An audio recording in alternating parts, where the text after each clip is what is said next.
Good morning, ladies and gentlemen. It's my pleasure to welcome those that are here in person and those that are watching online.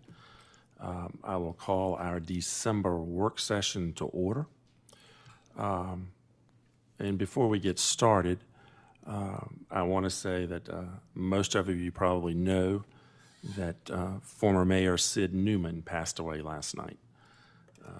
Mayor Newman served the town for right at 38 years.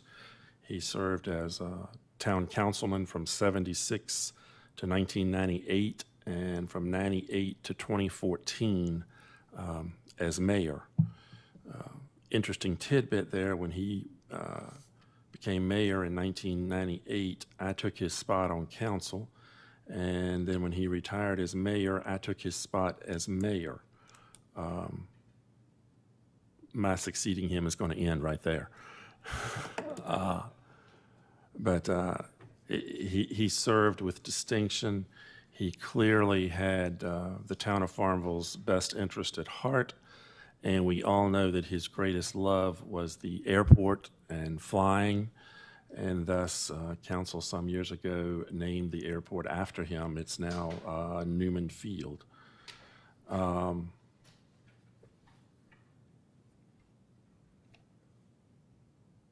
Newman Field.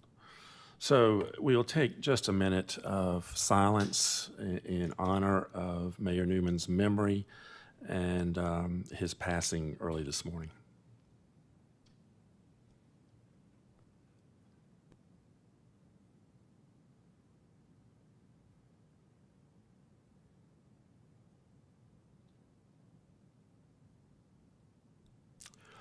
Our prayers are with his family during this time. Madam Clerk, would you kindly call the roll?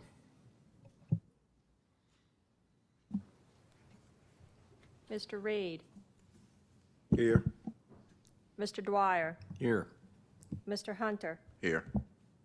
Mr. Cole. Here. Mrs. Amos. Here. Mr. Parrott.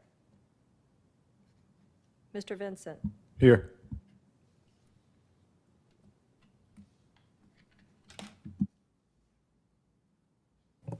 Thank you, ma'am.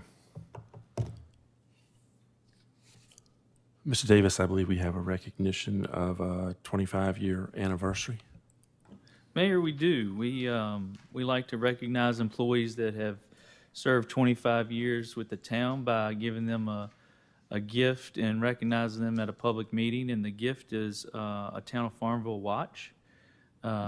Today we have Bobby Wise, who has 25 years of service with the Town of Farmville. He works in the Public Works Department. He started in May of 1996 as a laborer 1. He's been a laborer 2. He's been a meter reader.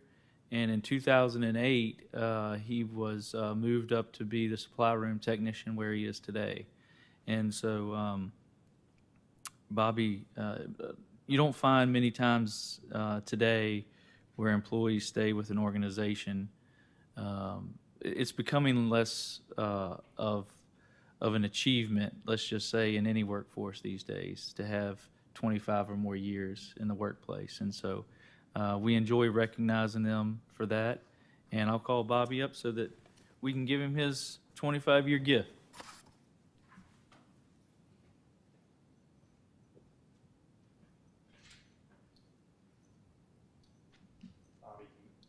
Bobby, congratulations on 25 years. Thank you for all of your service to the town.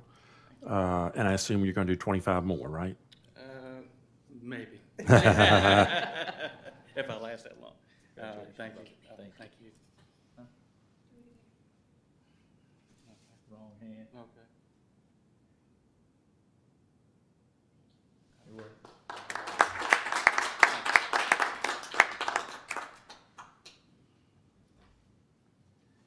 When you switch it around, it's like, which one is it? Next item is street closure. Mr. Davis? Mayor, yes, we got a request. I don't think it's a major issue. Just wanted the council to be aware, and if you disagree, please let me know. The Methodist Church would like to do a street closure on Sunday, December the 5th, between 4:30 and 6:30. And the closure would be Buffalo Street between High and St. George. And the reason for it is a community gathering that they want to have for Christmas carols and some hot chocolate and things like that. And so I don't see any harm in that at all, and it won't. It's not a major thoroughfare necessarily, especially that time of day. What's the pleasure of council? I make a motion to approve the request. Second. Motion and second. All in favor? Aye. Any opposed? Ayes have it. Item 5 is discussion of Public Works and Police Department salaries and wages. Mr. Davis? Mayor, we've talked about several months and for a while about the ability to recruit and retain in certain positions in Public Works and the Police Department. And what we see as a trend amongst other areas in some of those fields. I'm bringing for discussion today, I think, what is an interim. It's not a solution necessarily, because I don't think there's ever going to be a full solution to this issue as far as wage. I think we'll be discussing that in this area. I think it's going to be something that continues on maybe not yearly basis, but on an ongoing period. I'll start with the police department. What I would propose, and for you all to think about, and if it's okay with you, we draft some type of resolution, since we're in the middle of a budget year, of how we would change some funds around at next week's meeting. Not asking for a formal agreement today. I think the first way to adjust for police is to adjust the starting pay for just the police officer position.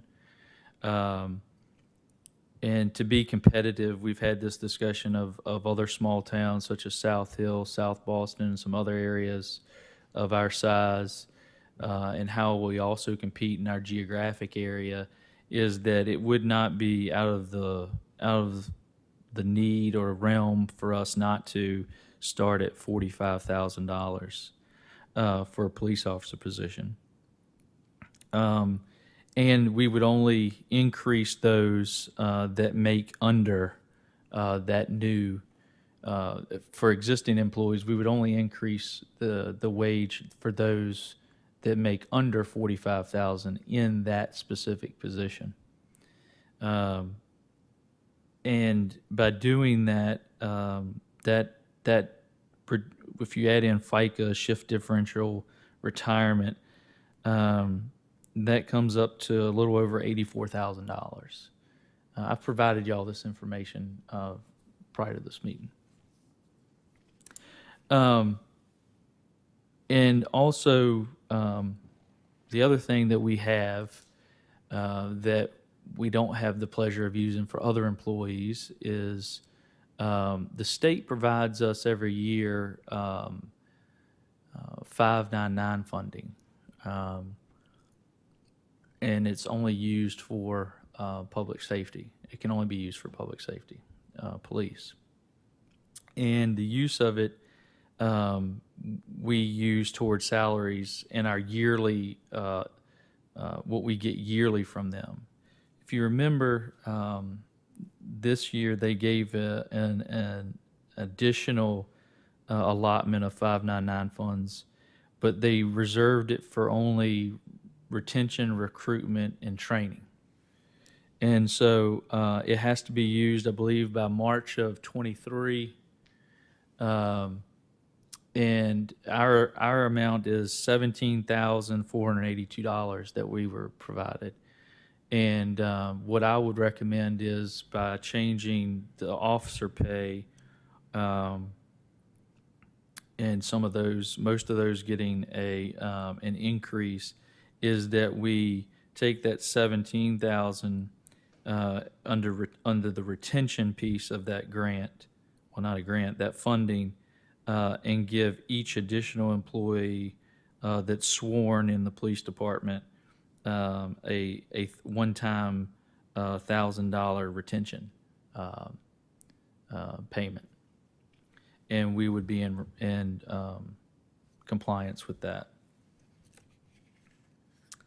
For Public Works, our biggest need that we are having trouble in filling positions is Labor 1 and Labor 2, but primarily Labor 1. And it's unskilled to moderately skilled employee, person that needs to fill that position. Labor 2 has to be more skilled and have a CDL license.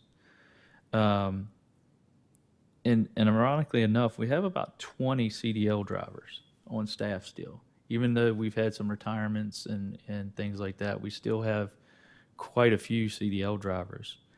I know that council had talked about looking at one time about how do we get them to, the $15 and the $16 mark for those two types of positions. And mid-year is just not, there's just not a way to do that in a one-time in the middle of a budget year. I think what we should look at doing is incrementally adjusting those pays every year to where we reach what we want to be at over a certain, let's say, 5-year period of time. But I do think that, the starting salary at Labor 1 of $11.73 has proven to be difficult to attract quality applicants. And so I think my suggestion is to move that to $12.50 an hour. And then also for Labor 2, Labor 1, we have the most vacancies. Labor 2 is currently at $13.56, and I'm recommending we move that to $14.56. And this would cost a little over $61,000. And then as we move into this next budget year, we look at how do we try to increase, because if we increase those much more, especially when you get into the 15 and 16, you then start having the issue of looking at employees that are in other more skilled positions, or I'll say a niche position, of a foreman. Even there's a few that could be coming close to the pay of a foreman who's their supervisor.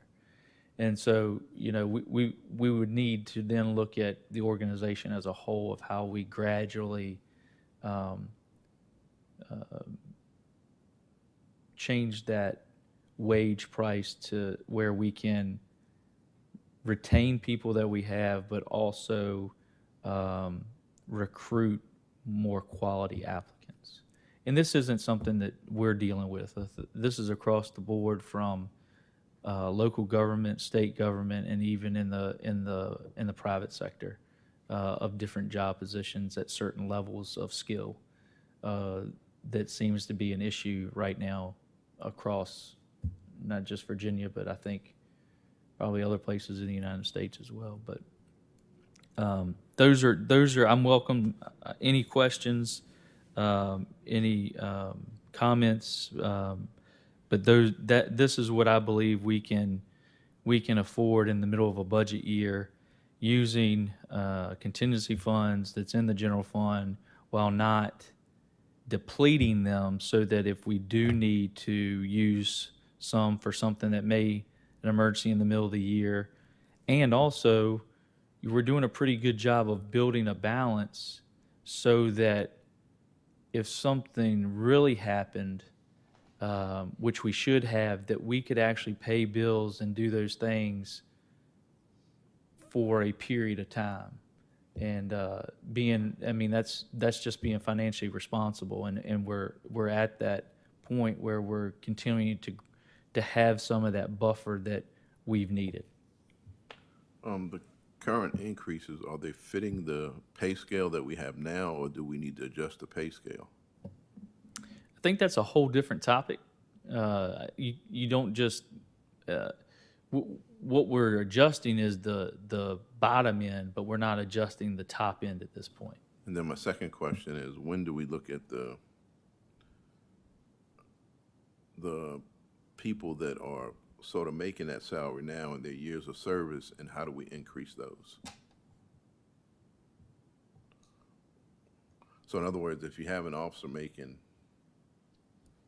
the $45,000 now, but you have someone that's been here a while, that's an officer, are they making the same salary, or they're going to get an increase, or what takes place? Yeah. So my recommendation is that if you are under the $45,000 new minimum, then you would get the percent of increase. So our current starting salary is $38,250. The percent of difference is 17.7% when you go to $45,011.20, which is what I'm recommending. So anybody that's under the minimum would get that increase of 17.7%. If you are already over 45,000, you would not get that increase. So a seasoned officer could be making less than a new officer coming in? No.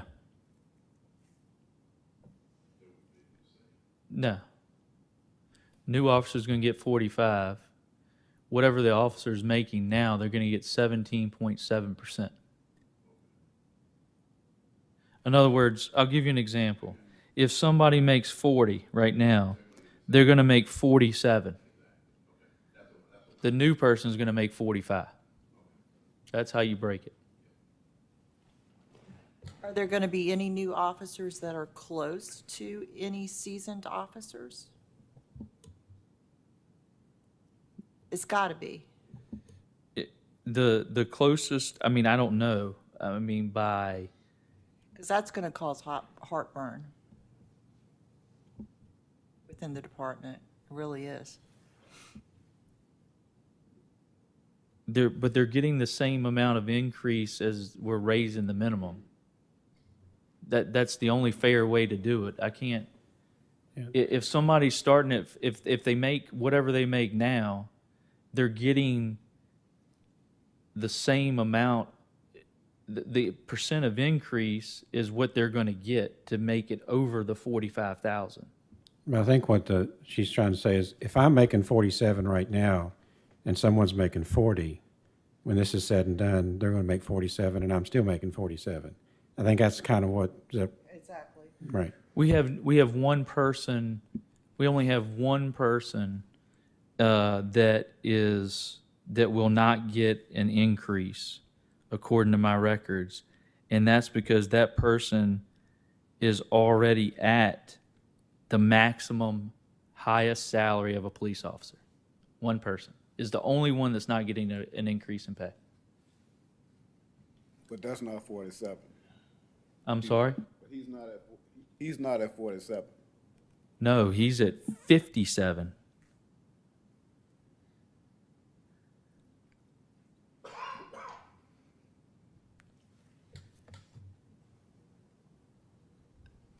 I don't know. I'd kind of like to hear from the chief on this before we move forward, and I don't know if this is the time for it today, but. I mean, it's my, no offense, but he's a department head. I mean, this is coming from me.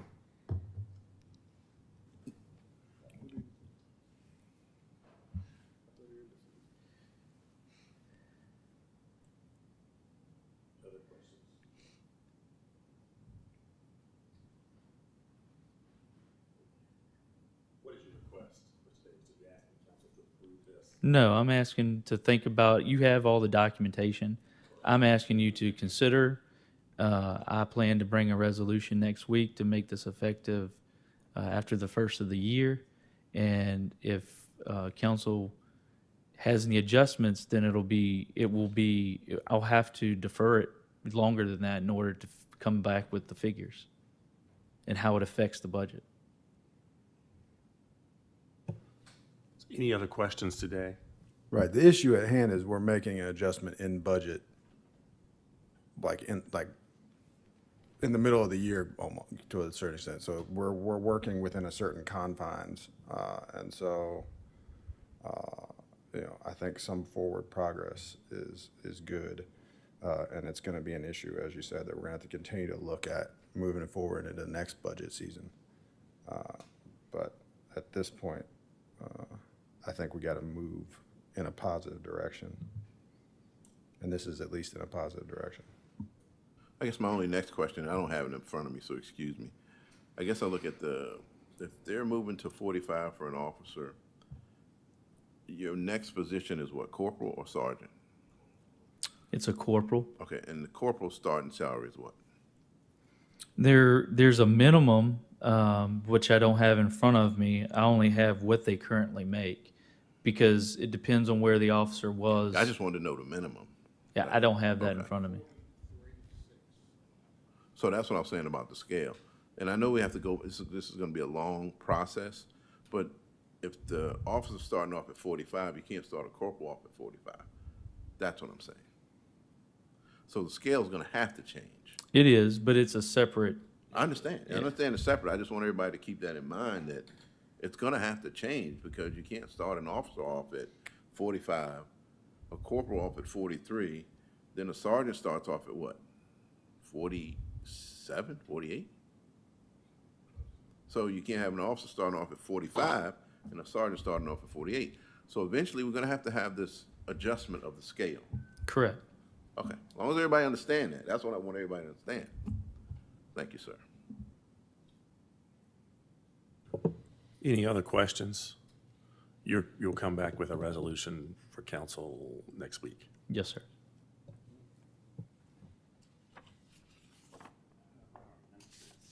Item number 6, discussion of council committees. Mr. Davis? I'm not in this discussion, actually. This is a policy discussion for council members. I will happily be quiet. Thank you. All right, we'll just open the floor. I think I started this and I brought it up because of the fact that I was concerned about the council committees. My question was, do we have to have council standing committees? Because of the fact that once the committees meet, 3 people, it's still got to come back to council as a whole. And I'm just thinking that each committee couldn't meet as a whole because you got to discuss it anyway. So that was my concern. I checked with other localities. Most of them don't have standing committees. They meet as a whole to discuss exactly what is going on instead of meeting as a committee and then bringing it back to council. You like doing double work. So that was my concern.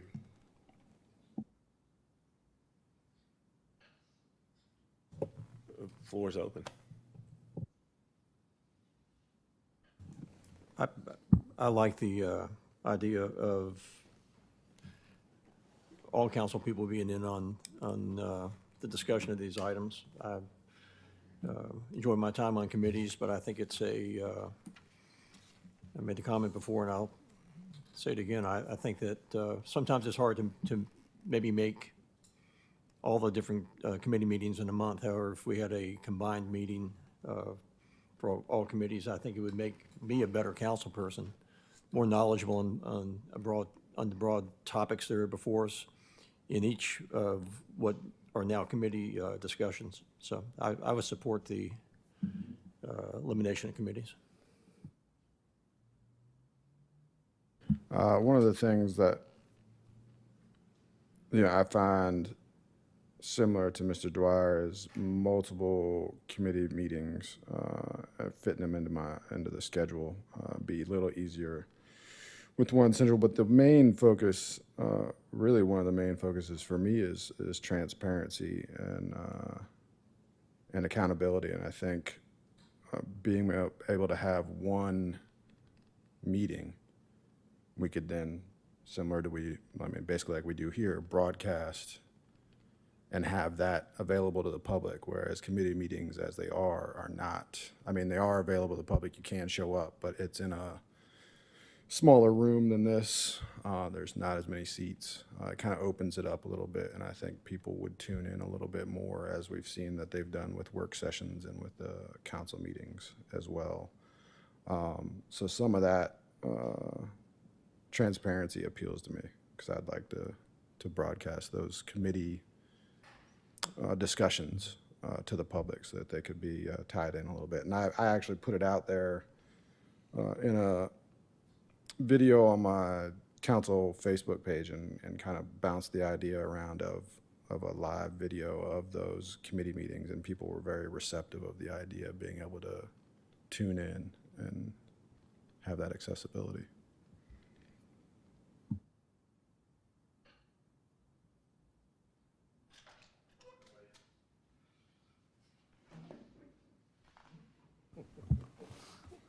I really have no heartburn or either way we do it. I'm just gonna say sometimes you gotta be careful what you ask for, because you just might get it. Yeah, I'm one that thinks smaller committees are able to dive down deep into some subjects, even some subjects that may not necessarily need full council approval on, but you're looking at an expertise. I know committees are tried to be designed so that those with certain skills or knowledge are able to provide some counsel to the staff, and I would be concerned being able to lose that part of it by throwing everything out in a committee like this, because there's things or ideas that are thrown out and discussed that may never need to come to council, and it's things like strategic planning and forecasting that are important to talk about, but not necessarily something that needs to be broadcast in a setting like this. I think we're going to miss a lot of opportunities to have a strategic discussions when we bring it into a setting, in here. It's just the committees are a good structure, especially the Finance Committee, Public Safety Committee. Those are important committees that really need to meet on a regular basis. And when you look at the standard committees that are meeting, I mean, the Finance Committee is the only one that has a standard meeting. So it's once a month, and it's on the last Thursday of every month. So it's not like it's there's a whole barrage of committees that are going on throughout the month. The rest of the committees, unless there's something that's going on, don't meet on a regular basis. So I don't see that it's going to be any value of time by bringing it into a committee as a whole. And I think it would end up being a longer period of sitting in here on a work session than it would be being able to address things in small committees. So no, I'm really not in favor of committees as a whole. But I believe the whole council would like to know what's going on in your committee meetings. Everyone's welcome to come. They're not closed meetings. So if council wants to come to the Finance Committee, you're more than welcome. You get the notices, you get the agenda, you get everything, you get the minutes are supplied to you. So it's really up to you whether you want to come. And based upon my experience over 7 years serving, there hasn't been a lot of interest in discussing different committees, because there's been occasions that a council member has joined and listened to a committee, but we don't see council members show up. So that's tells me there's not a whole lot of interest in coming to a finance meeting if you don't come on a regular basis to see what's going on. And plus, I mean, you can call in if you really want to listen to it. So you still can be a part of it by calling in.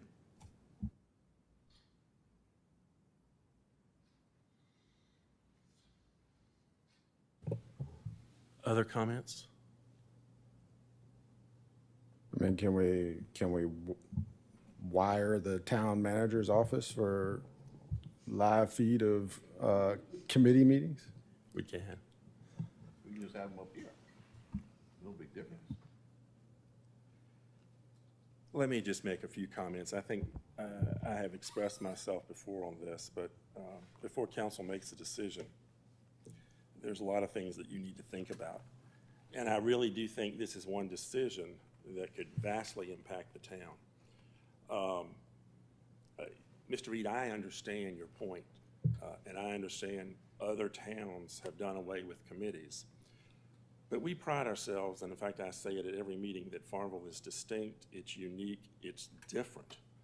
And so I'm not always interested in following what other towns are doing just for the sake of doing what they're doing, if it doesn't fit us. And here's a case in point. If council really wants to dig down as we look at redistricting, there's some towns that have done away with wards. And we actually, by law now, could do away with wards. And so if we want to follow the lead of some other towns, we could say, we're just going to do away with wards and everybody's elected at large. I personally happen to think that's not in Farmville's best interest. But if you want to follow the theory of other towns are doing it, or other towns don't have wards, we could look at that. Another thing council could look at, we often compare ourselves to Ashland. Ashland only has 5 council members, and that includes the mayor. So council could look at shrinking from 8 down to 5 and say, hey, that would be much more efficient government. Again, I don't think that suits Farmville, but it fits the mold of looking at what other communities are doing and kind of following other communities' leads, which sometimes is good and sometimes is not. But my point with committees, when I became mayor, we shrunk the committees down. There were like 10 or 12, and we've got it down to 5 or 6. We shrunk the number of committees. There is a lot of heavy lifting that is done in committees, and unless you're on a regular committee like finance or public safety, you don't realize how much work is actually done behind the scenes. And 12 or 15 years ago, Caroline helped me, the town was in dire straits. It was broke. And the town manager, then town manager, was in the hospital. And I happened to be the chairman of the finance committee. And I got the call one morning. Caroline, you'll remember, we have a problem. We can't pay our bills. My point is, as chairman of that finance committee, had I not been intimately aware of all the town's finances, the budgeting, and what was going on, we'd have been in a hell of a mess.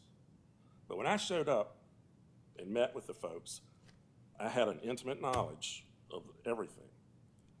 If you take away committees, you take away that knowledge, because none of us sitting up here, if you take away committees, you take away committee chairman.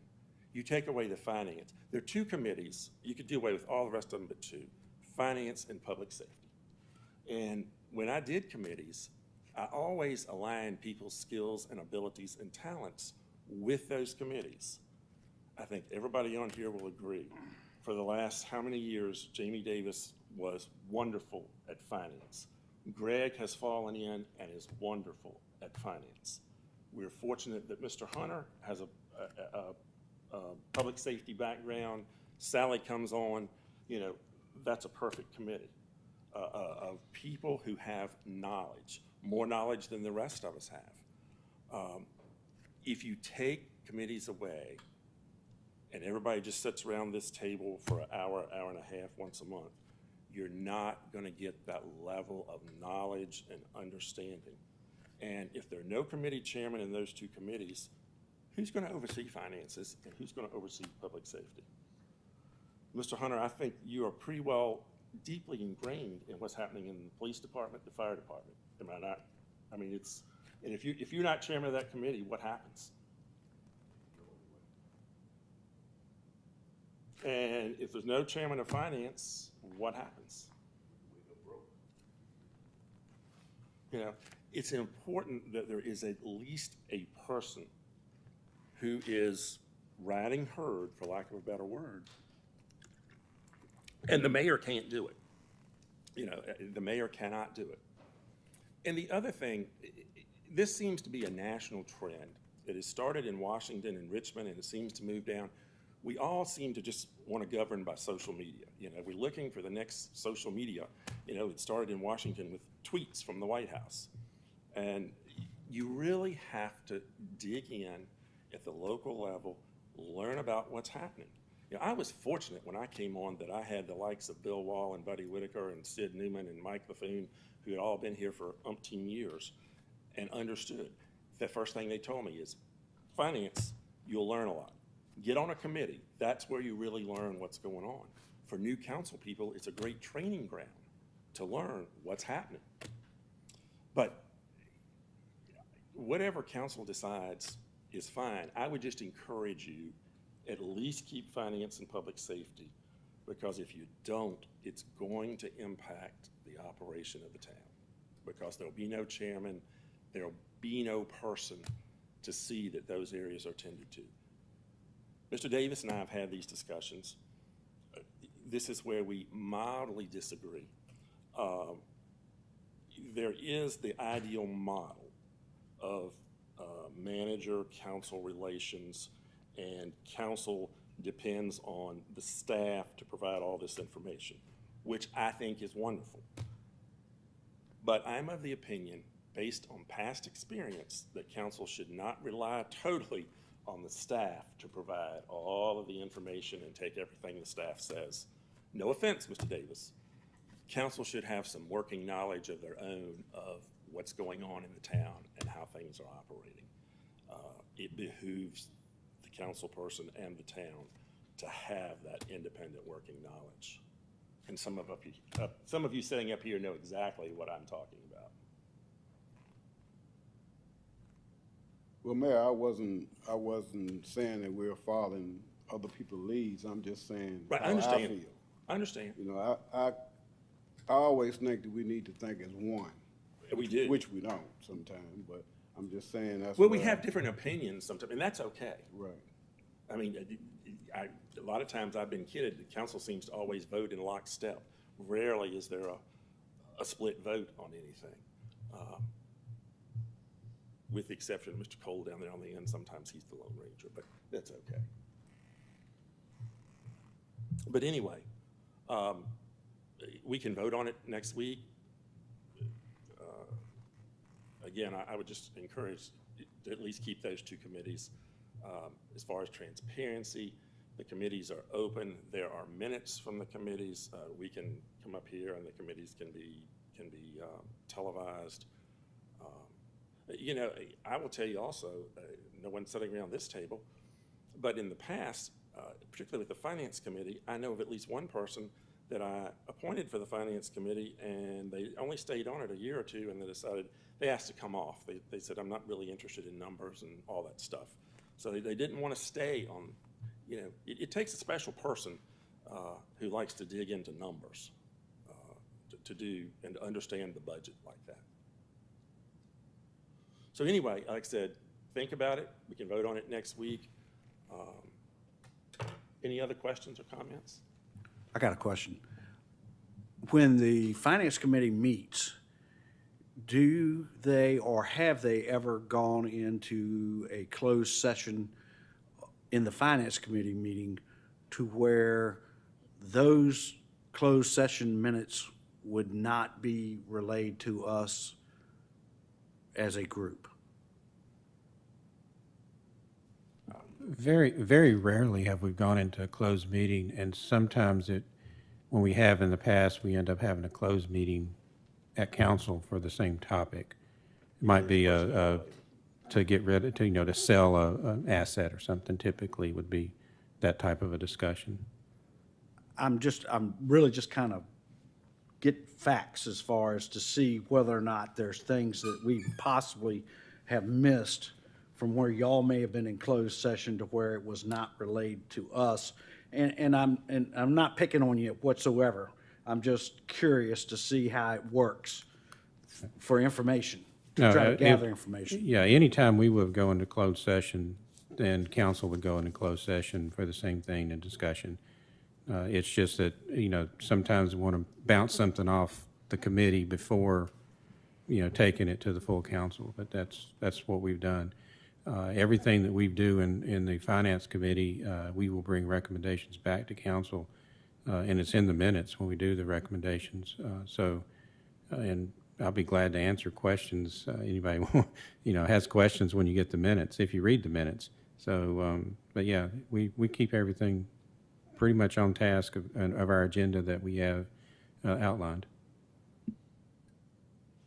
If you had to guess, and I'm not holding you to anything, how many times do you think you've ever gone into closed session in the finance meetings? In the last 7 years? Yeah, probably, what, 2, 3? Less than 5. I know, when Jamie was chair, we went in a couple of times because we were looking at disposing of property. Or we had to have counsel of attorney based for some accounts that were delinquent. Just curious.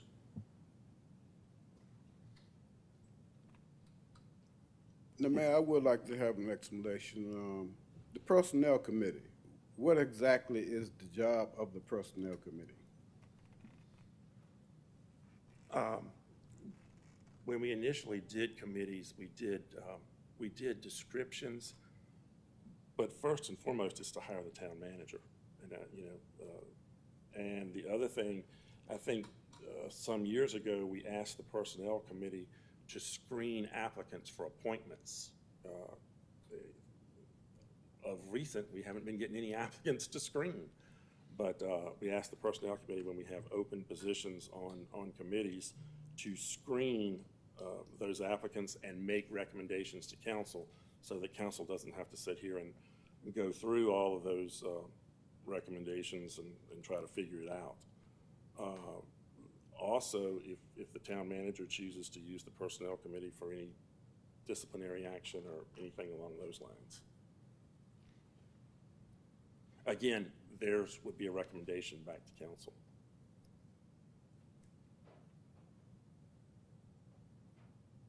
Any other questions? Okay, Mr. Davis, comments by staff.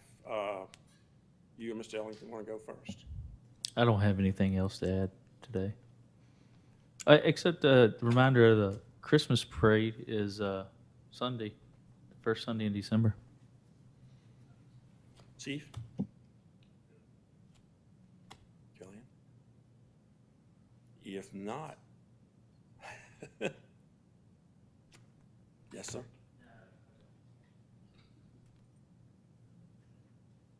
You sure? Anybody on this side have anything? If not, I'll entertain a motion to adjourn. So move. Second. All in favor? Aye. Any opposed? Ayes have it. Meeting adjourned.